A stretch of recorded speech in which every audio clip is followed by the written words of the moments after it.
Bonjour, ici Christa Zikairos et aujourd'hui je vais vous parler de marketing. Un jour une personne m'a demandé qu'est-ce qu'il faut savoir en marketing. Du coup j'ai réfléchi à la question et j'ai essayé de résumer le marketing en 5 points que je vais vous présenter. Mais avant, voyons d'abord ce que signifie ce mot, marketing. Alors, d'abord il faut savoir que marketing en anglais se dit mercadic. C'est la discipline qui consiste à susciter l'intention d'un individu afin qu'il agisse dans un but précis, comme consommer, acheter, laisser son adresse email, etc. Donc maintenant qu'on a défini le mot qui nous intéresse, comment peut-on résumer ces disciplines en 5 points? Alors la loi numéro 1 que je propose est celle-ci. Adopter une stratégie ciblée et différente. Qu'est-ce que cela signifie? Alors lorsque l'on souhaite lancer un service ou un produit qui répond à un besoin, il faut tout d'abord définir les clients que l'on cible. On parle alors de positionnement. Tous ceux qui font face à un même problème sont différents par leur sexe, par leur langue, par le pays dans lequel ils se situent, par leur pouvoir d'achat, etc. Donc en fait, ce n'est pas possible de satisfaire tout le monde avec le même produit. Il faut donc être radical et faire un choix très clair sur ceux que l'on cible.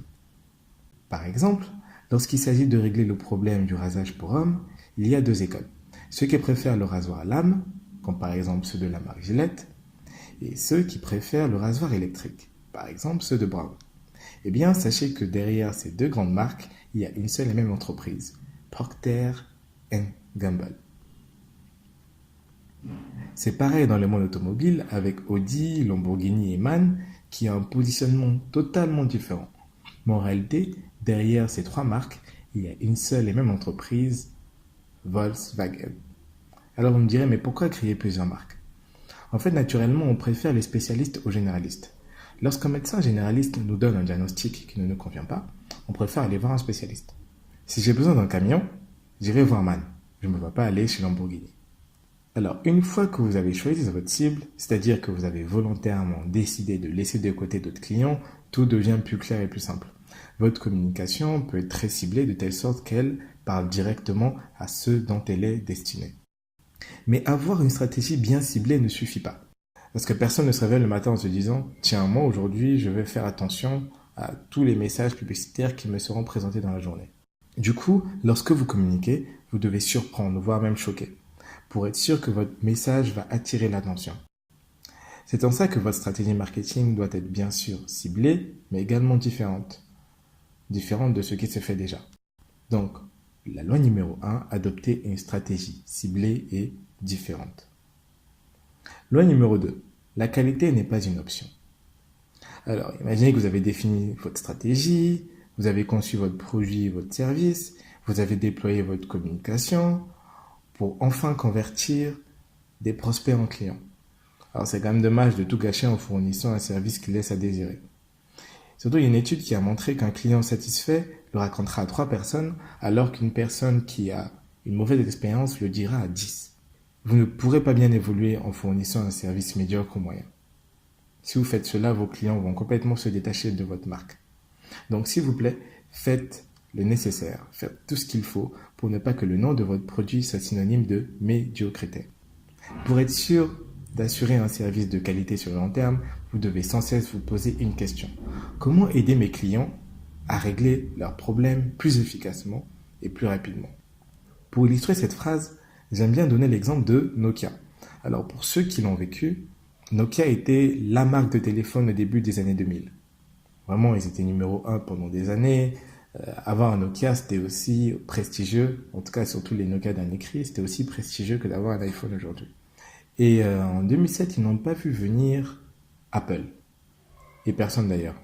Et après la sortie de l'iPhone, ils ont surestimé un peu leur marque et n'ont pas osé abandonner leur logiciel pour adopter Android, qui était objectivement à cette époque-là la meilleure alternative à iOS d'Apple. Donc du coup, le temps a malheureusement donné raison à ceux qui se sont adaptés, comme Samsung, qui ont abonné leur logiciel au profit d'Android. Aujourd'hui, Samsung est numéro 1 dans le monde et Nokia n'existe quasiment plus. Ce qui est sûr, c'est qu'on peut toujours faire mieux. Et parfois, malheureusement, cela demande de repartir à zéro ou de faire de grosses concessions ou de gros sacrifices. Vous imaginez bien que Samsung, par exemple, avait toute une division dédiée à son logiciel Tizen et qu'ils ont dû tout réorganiser et investir en Android. Donc, loi numéro 2, la qualité n'est pas une option. Loi numéro 3, appliquer les bonnes pratiques de tarification. On va dire de pricing, c'est aussi le mot le plus utilisé en réalité. Alors, le pricing, c'est un sujet vraiment vaste, un sujet qu'il faut vraiment le coup d'apprendre au maximum. Le prix catégorise d'emblée un produit ou un service. Ici, par exemple, on a deux t-shirts de marques totalement différentes et ce que je vous ai affiché ici, ce sont les vrais prix de ces marques-là. Donc, on a un t-shirt qui coûte quasiment rien à 2000 francs, 3 euros, et un autre qui a un prix non négligeable à 50 000 francs, environ 75 euros. Alors, il y aura toujours des gens qui vous diront que votre produit est trop cher. Alors, ceux-là ne sont pas du tout vos clients. Donc, plutôt que d'utiliser votre énergie à les convaincre que vos produits sont excellents, focalisez-vous tout d'abord sur ceux qui s'intéressent à votre marque.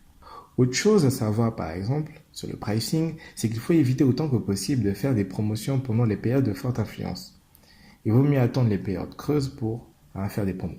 Certaines entreprises, par exemple, comme les compagnies aériennes, elles ont bien compris ça et elles augmentent les prix justement pendant les périodes de forte influence, comme pendant les vacances, pendant les grandes vacances d'été ou pendant les fêtes de fin d'année. Autre chose, par exemple, à savoir, c'est qu'il vaut mieux préférer les prix qui se terminent par 9. Il y a plusieurs études qui ont mis en évidence que les prix qui se terminent par 9 attirent beaucoup plus de monde que les prix tout rang. Ici, par exemple, un produit qui a un prix de 1,99$ a un taux de conversion de 5,2%. Quand on compare ça au produit qui vaut 2$, qui a une conversion de 2,39%, le prix à 1,99% a un taux de conversion qui est pratiquement le double, c'est-à-dire qu'il recrute près de 2 fois plus que le prix à 2$. Pourtant, il n'y a qu'un centime de différence. C'est pour dire à quel point on parle ici de prix psychologiques. On préconise de vraiment utiliser des prix qui se terminent par 9. Mais là encore, il vaut mieux tester et voir soi-même les résultats. Donc, loi numéro 3, appliquer les bonnes pratiques de pricing. Loi numéro 4, développer une distribution scientifique. Le mot distribution en marketing fait référence à tous les moyens que vous pouvez utiliser pour atteindre vos futurs clients. Donc, ça peut être du SMS, des emails, avoir des commerciaux, la publicité en ligne, etc. Alors, une bonne stratégie, malheureusement, ne s'invente pas. Elle se découvre en multipliant les expériences. Il y a bien sûr le flair, mais vous devez vraiment vous appuyer sur les données solides. C'est pour cela qu'on parle en fait de distribution scientifique. Tout commence par le reporting. Il est impératif d'investir dans la mise en place d'un outil de reporting et d'aide à la décision efficace. En un clin d'œil, vous devez voir quels clients sont les plus importants, quelles zones géographiques contribuent le plus à votre chiffre d'affaires, d'où viennent les pertes les plus importantes, aussi bien par zone géographique que par produit, quel est l'effet d'une campagne ou d'une publicité, etc. Donc vraiment, vous devez avoir un reporting efficace qui vous aide facilement à avoir ces informations-là. Surtout qu'il n'y a que 8 heures dans une journée, donc vous devez vous appuyer sur les chiffres pour définir vos priorités. Par exemple, perdre 10% de ses clients dans une zone qui représente 1% de sa clientèle n'est pas aussi important que perdre 5% dans une zone qui contribue pour 40% de ses clients. Là, par exemple, ici, à première ligne, on a une zone qui contribue pour 40% des clients. En avril, cette zone-là avait environ 40 000 clients. Et en mai, le mois suivant, on a 38. Mais du coup, on a une perte de 2000 clients, ce qui représente 5%. Alors que la zone en dessous, qui a 1000 clients d'habitude, soit une contribution de 1% dans la base de la clientèle, elle a perdu 100 clients. Et 100 clients représentent moins 10%. Ici, il faut absolument prioriser les actions qui vont régler le problème de la première zone, celle où on perd moins 5%, parce qu'on est en train de perdre 2000 clients. Vous devez toujours ressortir un impact chiffré des campagnes marketing que vous menez.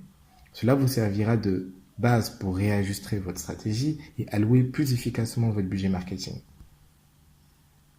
Aussi, vous devez autant que possible savoir tout ce qui se passe à chaque étape que vivent vos clients lorsqu'ils essaient d'acheter vos produits ou lorsqu'ils les utilisent. Par exemple, si vous vendez à travers un site web, il faut absolument que vous traquez certains chiffres. Et plus précisément, le taux de conversion entre les différentes étapes que va passer votre client jusqu'au chiffre d'affaires. L'idée ici est d'optimiser chaque étape. Donc, il faut traquer le taux de conversion lorsqu'un client passe d'une étape à une autre. Donc, loi numéro 4, développer une distribution scientifique. Loi numéro 5, être constamment créatif ou créatif. Vous devez être créatif pour pouvoir proposer de nouvelles idées qui plairont et qui vont surprendre votre cible. Même s'il n'est pas facile d'être créatif à la demande, quelques astuces peuvent aider. Tout d'abord, il faut savoir qu'une idée naît de l'association de plusieurs idées. Plus le cerveau apprend de nouvelles choses, plus il dispose d'un stock important d'idées.